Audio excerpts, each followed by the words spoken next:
Welcome to Meaningful Work Matters.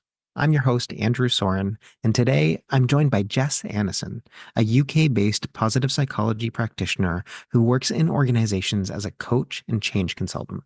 Jess is passionate about helping people find meaning in their work, but she also understands that sometimes you can have too much of a good thing.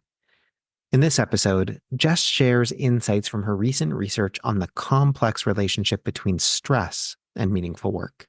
She says that stress and meaning go hand in hand at work, but sometimes they shake hands in some pretty complex ways. Listen on to hear Jess on the benefits and challenges of stress and meaningful work and how greater self-awareness and intention can help us protect our well-being.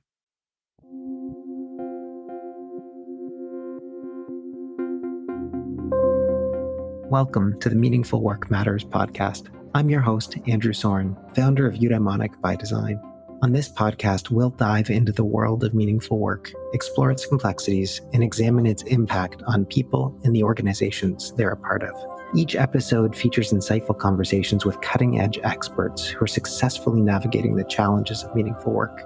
We hope to offer you ideas, frameworks, and tools to unlock potential and design work that's fulfilling, impactful, and supports everyone's well-being.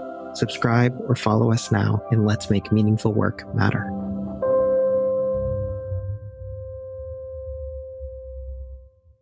Jess Annison, welcome to the Meaningful Work Matters podcast. It is a delight to be able to have you here. I got to see you present a little bit about what you're going to be talking about today at the European Conference of Positive Psychology, probably about a month and a half ago. And I was so excited by what you presented that I wanted you to come onto the podcast and tell everyone about it. So welcome. I'm glad you're here. Please just introduce yourself a little bit to our audience and tell us what makes your work meaningful. Oh, well, thank you, Andrew, for having me. It's an absolute honor. And when I look at the list of the previous guests that you have, my imposter feelings absolutely kick in. So it's wonderful to be here. I really, really appreciate it. As I say, my name is Jess. I'm a leadership and a careers coach and a positive psychology practitioner. So I use positive psychology through my one-to-one coaching, but also running positive psychology inspired and informed development programs for organizations. I'm based in the UK. My work spans a number of different sectors, but quite a lot of it is in the civil service, which is our term for kind of government departments, government agencies, that sort of side of the house, but also higher education and the private sector as well. I've made the move into coaching and positive psychology relatively recently, so I'm quite a kind of a newcomer in that sense. But prior to that, I had a 15-year career in organizational change, major projects, which was interesting and challenging, and we might touch a little bit about that as we go. So I think you asked me what makes my work meaningful, and I think nowadays it's very much around helping people, and particularly in ways that bring some of these positive psychology ideas to a much kind of wider audience, a non-expert audience. I think when I sort of, in inverted commas, found positive psychology a few years ago, it was like, this is the thing that I wanted to kind of explore and study. I'd looked at doing psychology for my bachelor's 20 odd years ago, but it was so focused on, mental illness and what was wrong with the world and what was wrong with people. And so actually to find positive psychology a couple of years ago was really, really helpful for me. So a big part of my meaning now is about bringing that to a bigger audience and making it real for people. But meaningful work's always been really important for me. I think it's always mattered to me that I've done something that I've found, important, significant, that I've contributed in some kind of way. It's delightful to just hear you describe a little bit of your background. I feel like when I'm talking to you, I'm speaking to my tribe, my people. It's nice to be able to talk to other practitioners, specifically people who work in organizational development, organizational change, who are thinking about positive psychology and how we can use positive psychology really wisely within the context of that work, which is not always easy. It's not always obvious. And one of the things that I'm very excited about talking with you about today is the ways in which I think that as practitioners within this field, we have a bit of an ethical obligation to be able to talk about the whole spectrum, and not just the positive aspects of it. Yeah. So I think that's where we're going right now. I know that that you and Adam Davidson recently published a paper that was possibly a part of your master's thesis. Is that right?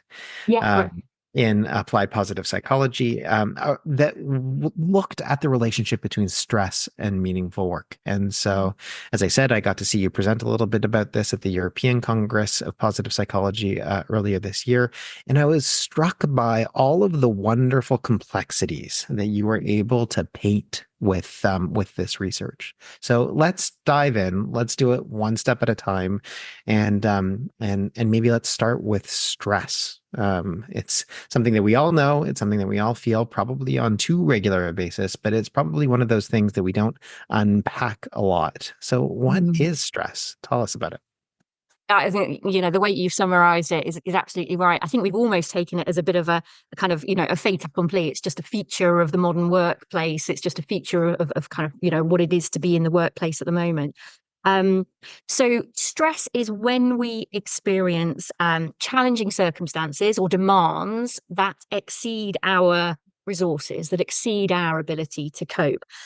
So at work, these could be demands such as complex problems, tight deadlines, tricky organizational politics, toxic behavior, whatever else it might be, job insecurity, perhaps. So there's a whole set of demands, and we experience these demands subjectively. The things that you find particularly challenging may not be such an issue for me, and vice versa. It really depends on how we kind of see things. But then we each have these different resources as well. So they could be personal resources, such as self-efficacy, believing in yourself, optimism, resilience, being able to find kind of ways forward.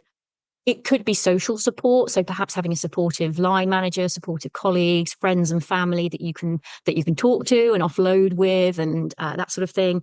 It could be coping sort of techniques such as a good exercise regime, keeping things in perspective. So we each have these demands, we each have these resources. And when, in our personal view, those demands exceed our resources, we're going to experience this thing called stress. And as you've indicated, it's absolutely widespread. So Gallup do this annual State of the Workplace report, as you'll know, and sort of consistently over the last few years, 40, 41, 42%, it always hovers around that mark. 42% of us experience considerable stress on a daily basis. Now, it's not always bad for us. So actually having a, mild stress, occasional stress can actually be really, really beneficial for us. It can help us grow and develop, pushes us out of our comfort zone. It can be the thing that enables us to create more of these resources. We can actually build our self-efficacy, for example, by having situations that challenge us a little bit. But when that stress is really acute or really chronic, and the fact that 42% of us are experiencing it on a daily basis, would suggest that this stress is chronic, we're not getting the chance to reset our stress cycle. We're not getting the chance to recover. And that's when it can start to cause problems. Mental health problems, there's a link to depression, physical problems, it's related to increased cardiovascular disease, immune functioning. We're less good at work. We're more likely to require time off. We're not going to be as productive. It may well spill over into personal life, affect our family time, affect our ability to relax and kind of unwind when we're not working. So, as you say, it's something that's become this kind of part of life, but actually, when we dig into it, we can examine the component parts a little bit more closely. Hmm. There's two pieces in there that I just want to pull out because I think that they're super helpful, and folks listening to this might not know that there's actually this theory, some of which you've just summarized very beautifully, called the job demand resource theory, which is that balancing act between kind of the stresses or the demands that are brought to us. It sounds like when you're talking about stress, you're kind of making a synonym to a certain extent with demands in the job demand resource model. Is that true? Is that a fair assumption? Yeah, I think Often we use these kind of resources, these words a little bit interchangeably. So I think my recollection of the job demands resources model might be a little bit shaky. So forgive me if I've got this wrong, but I think Bakker and Demaruti, who developed the model, really saw the kind of the outcomes of that disconnect being strain, and they've got kind of a proper definition for strain. But I think actually well, it feels sensible to me to really kind of package it up as stress, because actually that's kind of how we experience it, if you like. Yeah, that's great. And then we have resources, and we have resources to bear to those stresses. And it's, I think sometimes when we think about the job demand resource model, we think about it like a balancing beam or a scale of some sort. And like, how much stress is too much? How many resources do we need to counterbalance? And those resources can be all sorts, as you described, from social resources to actual, technological resources to, systematic resources to psychological resources. There's all sorts of things that we can bring to bear. But I think that it, in some ways, maybe instead of the balancing beam concept, it's maybe nicer to think about it as like harmony versus dissonance.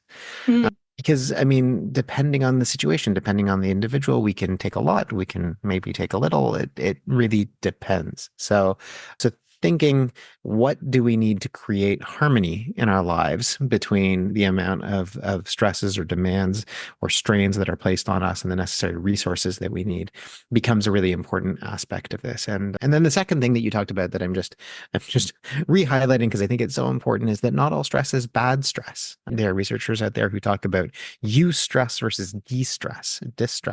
So eustress, good stress. Is the kind of ancient Greek for good stress. There's lots of good stresses in our lives, and then distress is bad stress. too much stress in the wrong direction, too much strain. So yes, all of this kind of weighing down into, okay, so we've got this kind of reality of stress in our lives. How does that play into meaningful work? What's the connection to meaningful work? Mm. I think that's exactly right. And I think that was really kind of what led me to do this research. As I said before, meaningful work had always felt really important to me, even when I was a kind of a child and as a teenager. I knew I wanted to do something kind of that contributed, that made a difference in some way. And, throughout my previous career, I'd had lots of roles where doing things that felt deeply meaningful. I spent 5 years working on the planning and the delivery of the London 2012 Olympic Games. So really high profile, high pressure, but really meaningful, being able to put your city on this world stage, give, a really great time to the athletes, to the spectators, to, all of the kind of the circus that goes around a kind of Olympic Games. But it was also quite stressful. And then a few years later, I was the director of change for the Open University, which is Europe's largest open access university. So giving people that haven't had the chance of going to higher education, maybe for whatever reason, second chance at that. So again, really meaningful. I was surrounded by people that really believed in that organizational mission, but it was also really quite stressful at times. And so when I was thinking about what to do my research on for my master's, I just couldn't shake the feeling that there was some kind of connection between these two things. And that was what kind of really led me down this path. As you know, most of the empirical research, there's not a great deal of it, but that which there is says, meaningful work is really good for well-being, improves life satisfaction, can improve general health, lower depression. They're also really good for kind of organizational performance, engagement, productivity, all of that kind of good stuff. But aside from a couple of sort of, seminal papers, Bunderson and Thompson with the zookeepers, for example, there's not much about any kind of unintended consequences, any kind of dark side. And so I really wanted to dig into this, not least of all, and I think this goes to what you said at the beginning, I'm a really big advocate for meaningful work. I really want people to enjoy the benefits of it, but nothing in life is so simple that it's ever wholly great. And I didn't want to be part of a kind of a culture or a movement that was pushing the positive aspects without acknowledging kind of the broader context. So that for me was really important. I think Katie Bailey described meaningful work as having intricate tensional knots, and that really resonated with me. And so I think with the research, I kind of wanted to pull on a couple of those threads, meaningful work and stress, and just see what those knots might look like and what might happen. So that's really kind of what led me to the two. Great. And so how did you go about doing it? I know that you did a whole bunch of really interesting qualitative research. So in simple terms, what was your approach to doing this research project? Yeah, so it was a qualitative study, as you say, using a grounded theory approach. So grounded theory is great for when there's no existing theories. The picture looks a bit messy, a little bit kind of complicated. You've got no hypothesis to test. You really just want to kind of scratch around in the data, really, and see what comes bottom up from it. You also do the analysis in parallel with the data capture. So rather than collecting all the data and then analyzing it, you're required to do that in parallel, and then that means that you can iterate the questions that you're asking. And I really liked that aspect of being able to, go down some rabbit holes, pull on some strings, change some questions, and adapt some focuses. There was an element that stayed static, but I really liked that ability to kind of go with my participant, with my interviewee, and see where it took us. I'm also a bit of a Brené Brown fangirl, and she uses grounded theory for her sociology research. And I forget what the specific research was that I'd heard her talking about on a podcast, but the way she described the process was just so compelling. And so I had to fight a little bit with my kind of supervisor because they were a little bit like, oh, maybe stick to something a bit simpler. But I was like, no, I'm going to do grounded theory. Haven't regretted that for a second. So that was the approach. The participants were people who self-identified as finding their work meaningful and stressful. So I purposefully created a sample that felt, kind of fulfilled both aspects of those criteria. And they were a range of genders, range of ages, private, public, charity sectors. We interviewed each person and then categorized and coded their responses. So different levels of coding, kind of following the grounded theory approach, looking for themes, looking for similarities, looking for differences. And some of the findings emerged quickly, others took a little bit more time to come through. But another aspect of the grounded theory approach is a sort of significant emphasis on reflexivity. So all the way through, taking copious memos, noting down, what I was thinking, what I was feeling, what I was curious about, all of that stuff. And so whilst that didn't form data set, it was a really, really helpful process of pulling it all together. So yeah, so as you say, it became my master thesis, and then last year we published in Frontiers in Psychology, so towards the end of last year. Which is an I incredible made that bit sound easy, but as you know, the Yeah, publication it's bit was hard. not easy. It's And then we hard. published. It's wonderful. And I think that so it's really helpful for us to have examples of grounded theory and specifically qualitative research in positive psychology, because so much of positive psychology is really focused on quantitative methods, and so much of it is very positivist. Positive psychology is very positivist. So it's helpful to be able to just balance that or add different methodologies. And I think that this is a really strong example of what that kind of qualitative study can look like.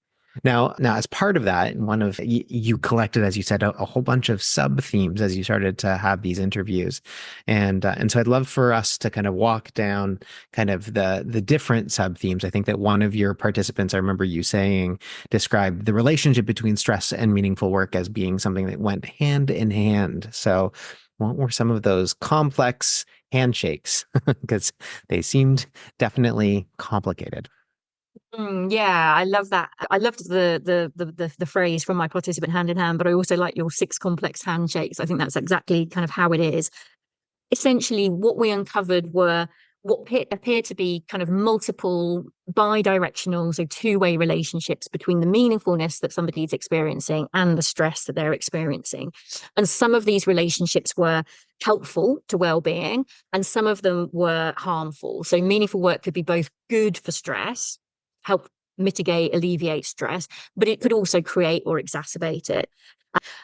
With these things, it's often easier to have a kind of a diagram in front of us. So obviously, in the kind of if somebody's listening through the podcast, that might be a little bit harder. So I'll try and kind of describe those relationships. But I please, will say that if you are listening right now and you want to see that image, we can actually post perfect. that image in our show notes. So go to eubd.ca/podcast, and you'll be able to find this episode and the image that Jess is going to be describing. Perfect. No, that's great. Thank you, Andrew. So just let me talk through these six handshakes. I guess the first handshake is really meaningfulness creating or exacerbating stress. So people who care deeply about their work and draw a lot of meaning from it are likely to experience more stress as a result. Participants described how the passion that they have for their work can cause them to have, higher expectations than they might otherwise would have.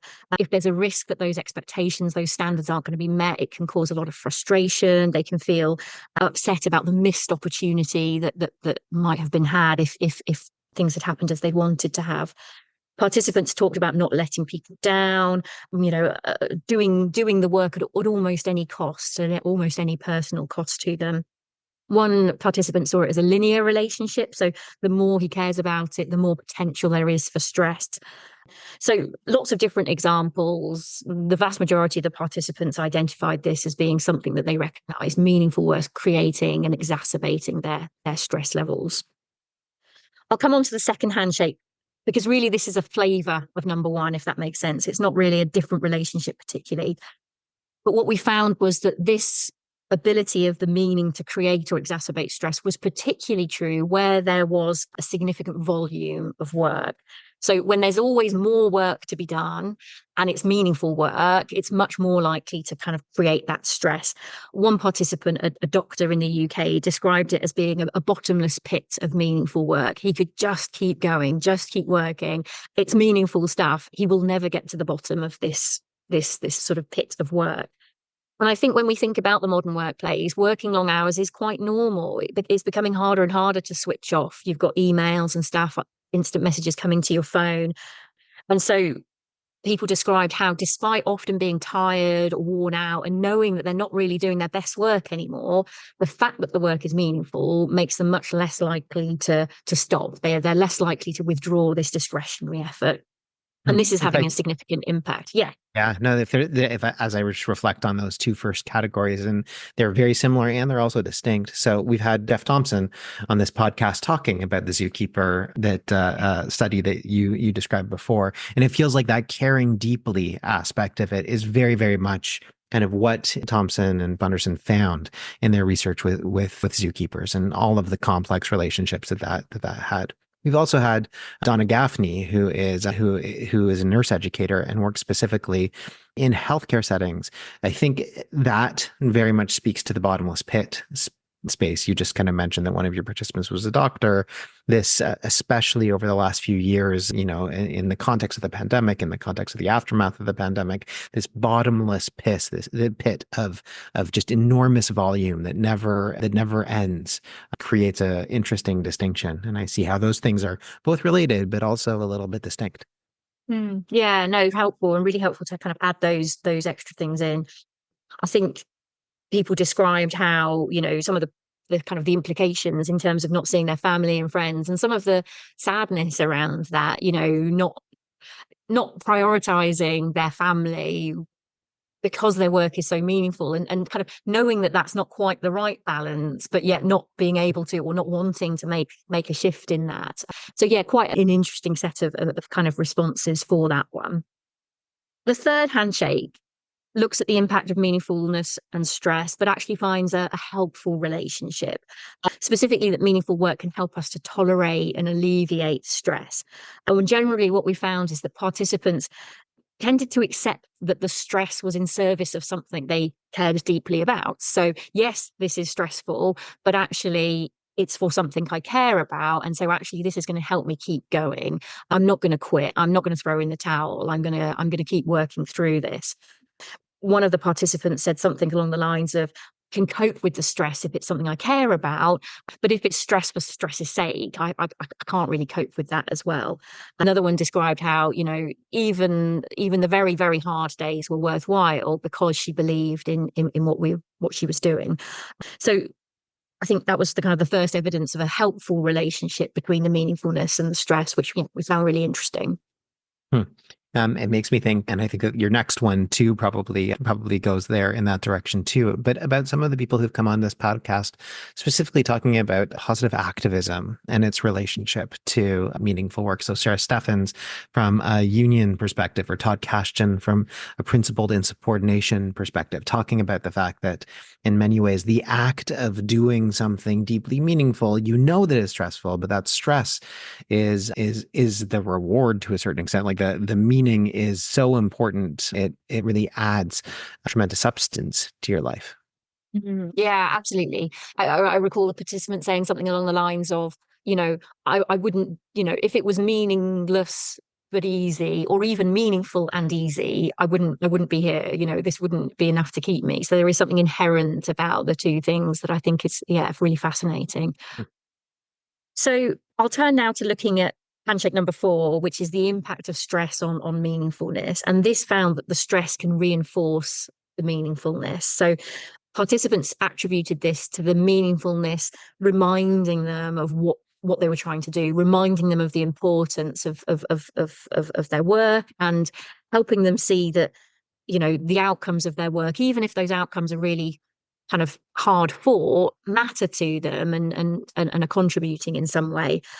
One of the participants who works in adult social care, so helping elderly people come out of hospital into a care home, into a sort of a respite kind of care home, described how when things were particularly hard about one of these kind of logistical sort of challenges that she had, finding the right bed, organising transport, communicating with the families and stuff, when things were difficult, those were the ones that she really remembered and really appreciated, because at the end of the day she could feel real pride in what she'd done, and it helped reinforce the kind of the meaning of it.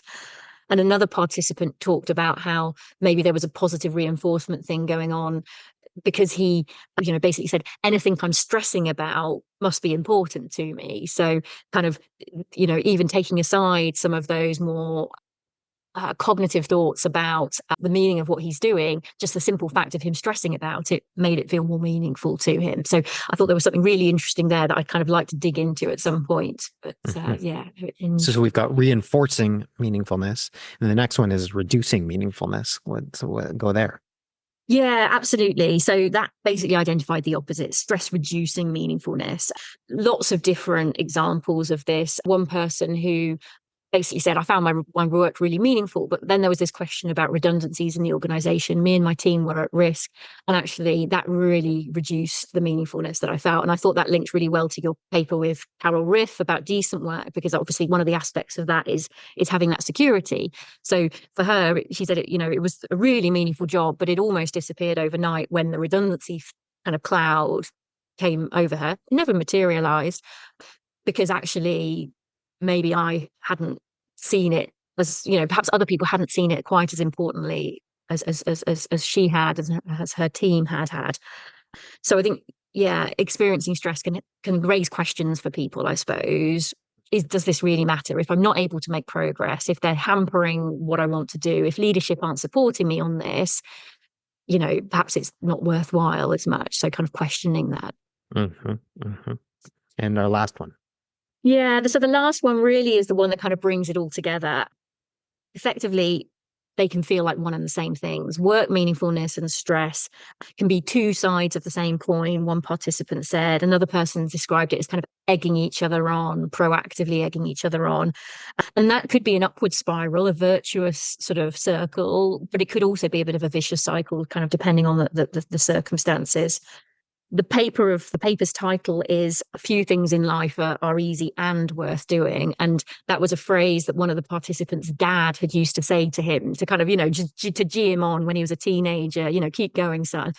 And it just felt like such a perfect summary that actually there is this inherent relationship between something being worthwhile and being challenging. So yeah, it formed the title of the article for that reason. Hmm. That summary just sounds so much like, in many ways, so much of the research that is done in the space of well-being, that there's different perspectives of well-being. There's a perspective of well-being that's all about trying to increase the amount of pleasure and reduce the amount of pain that you have. It would be called hedonic well-being. But there's this other kind of well-being, eudaimonic well-being, which is really about doing hard and difficult things, and that is not necessarily something that will always make you quote unquote happy, but is something that will be deeply fulfilling, deeply important in life. And it will bring probably a great deal of stress. It will probably bring a great deal of meaning. And those two things in all of these complex handshakes will find all sorts of ways of creating harmony and dissonance in your lives. So that seems to be the kind of one major takeaway that I take from your paper. Yeah, no, I think that's absolutely right. One of the things that I found interesting was about the kind of the simultaneous aspect of people's Mm. experiences. So a number of people said that they're experiencing meaningfulness, exacerbating their stress and alleviating their stress effectively at the same time. So this isn't sort of, some months it's this kind of helpful relationship and other months it's harmful. At the same time, it can feel both helpful and harmful.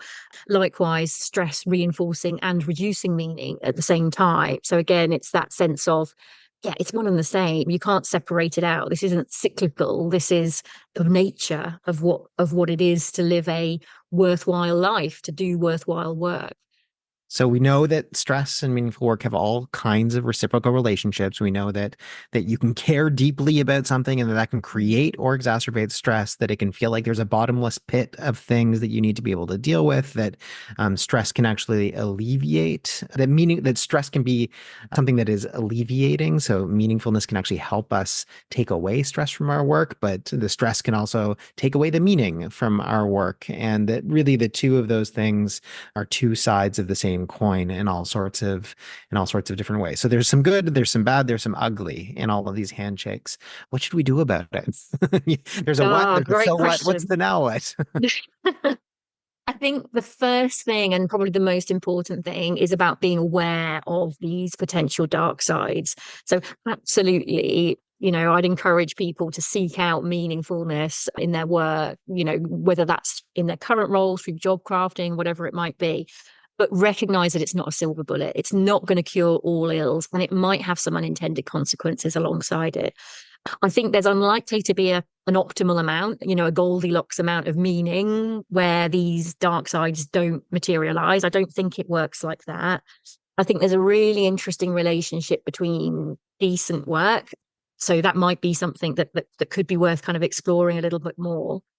I think if anyone listening to this, as an individual is finding their work both really meaningful and really stressful, I'd encourage them to reflect on what they're experiencing, consider the potential relationships between the two things and how those are playing out, maybe kind of, privately journaling, maybe with the support of somebody, a coach, a mentor, a friend.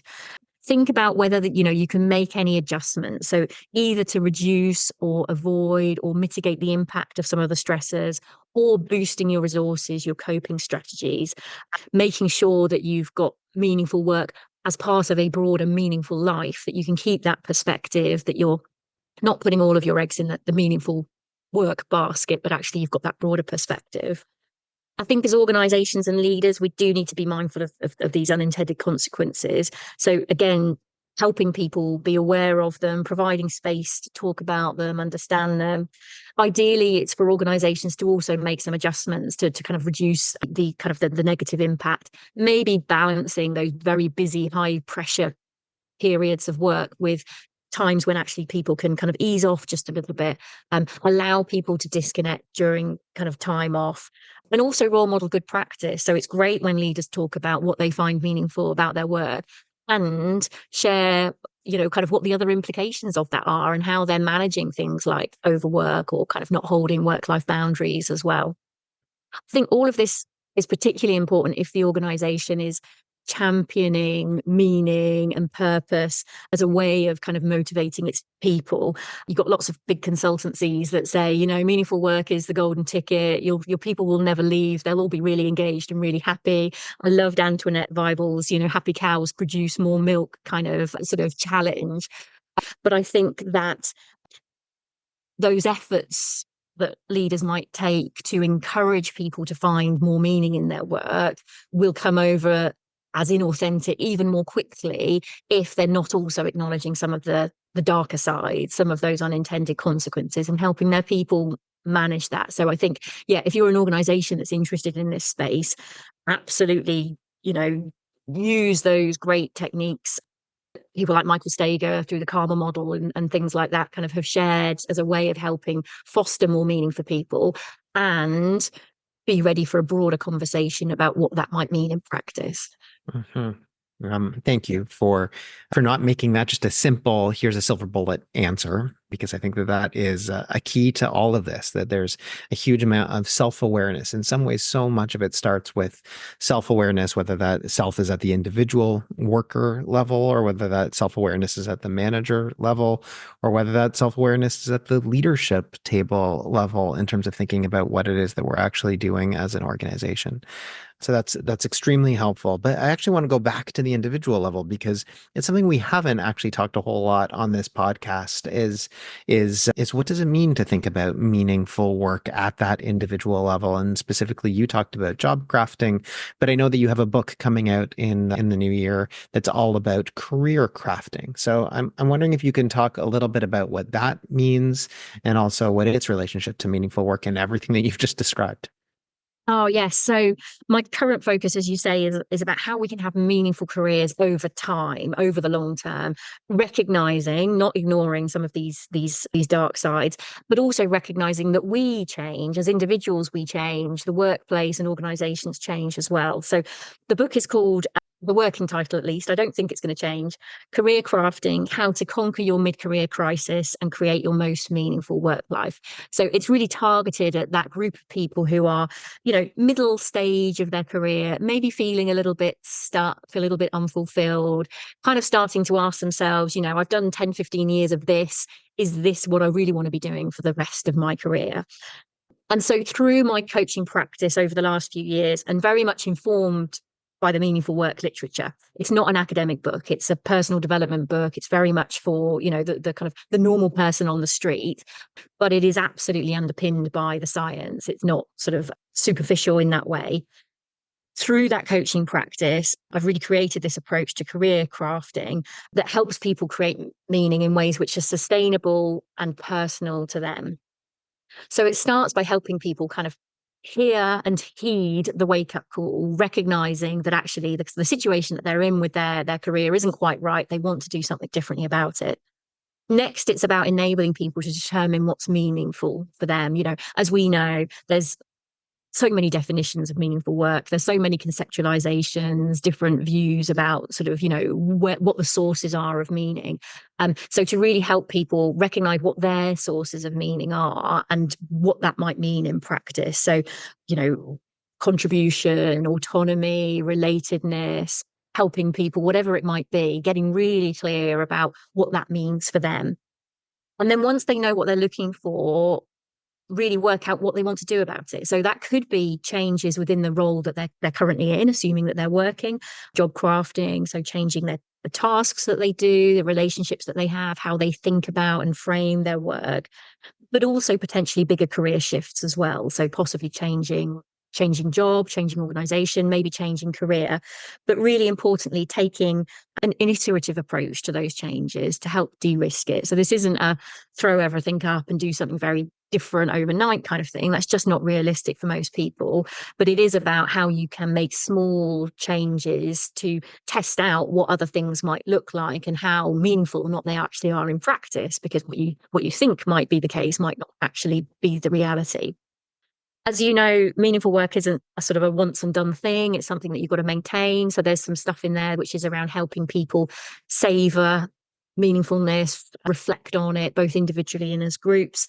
And then all the way through, we keep an eye on these possible dark sides so that we can navigate, we can tread that line. We're not going to get overwhelmed, kind of stuck with them. So yeah, very practical, lots of exercises, either for people to do on their own or to do with a colleague, with a mentor, with a coach, whoever else it might be. It's a bit of a labor of love, and kind of ironically, it's both deeply meaningful for me to be writing this thing and also quite stressful. So yeah, I'm looking forward to having it published next year. You're getting to walk your talk with all the various handshakes that you get to do with yourself as you go through the process. Yes, absolutely, absolutely. The good, the bad, and the ugly. That's right. When should people expect the book to come out? So this first part of next year, 2025. So it is almost written. There's going to be some illustrations, so it's going to be quite visual as well, which we're currently doing at the moment. So yeah, I'm really looking forward to seeing it take shape. Fantastic. And in the meantime, if folks want to learn more about you, your practice, read the paper that you've written, where would you point them? Yeah, great. So I have a website which is www.jess-annison.com. I think we'll make that available kind of with the show notes if that's okay. And there's a blog there, so there's some sort of easy reading kind of thoughts on this. But there's also a link to the paper which was in Frontiers in Psychology. There's also a link to register for more updates on the book as well. So if it's sort of sparked a thought for anyone, please do keep in touch. And yeah, love to share. Terrific. Jess, is there anything else that you think I should have asked you about the topic of meaningful work today? Oh, that's a good question. The short answer, the simple answer, the one I'm going to give is no. It's been a really lovely conversation, and I'm really grateful for it.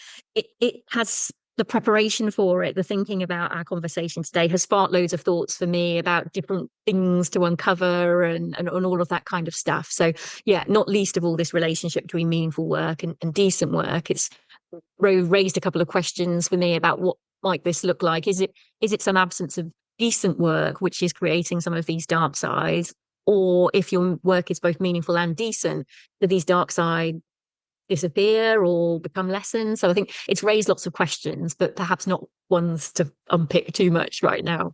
No, that's a great set of questions. It makes me think of David Bluestein and his way of thinking about the relationship between meaningful work and decency. And my guess is if you plotted those out on a 2 by 2 and looked at high and low meaning, high and low decency, you'd find a different relationship to stress and meaningful work at every single one of those four different places.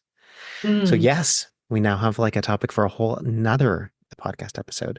Jess, thank you so much. I really am grateful for all of the wisdom that you shared, the nuance and the ways in which you navigate the complexity of this topic is refreshing. It's exciting. I'm thrilled to know that you are in the world offering your services to individuals, to organizations, and to the broader community, offering this as a way of building greater good within all of the research and practice of positive psychology. Thank you. Oh, well, thank you. It's been great, Andrew. And yeah, really honoured and thrilled to have been able to share some thoughts today. So yeah, thank you. Thank you for joining us for another episode of Meaningful Work Matters. If you haven't already done so, be sure to subscribe to our podcast on your favorite platform. And if this episode resonated with you, please take a moment to leave us a review. Your feedback helps us make this podcast better and reach more listeners. You can connect with me, Andrew Soren, on LinkedIn, or visit www.eubd.ca to learn more about eudaimonic by design. Finally, if what you heard today spoke to you, tell your colleagues and people in your community about our podcast. We really appreciate your support in making meaningful work matter. See you next time.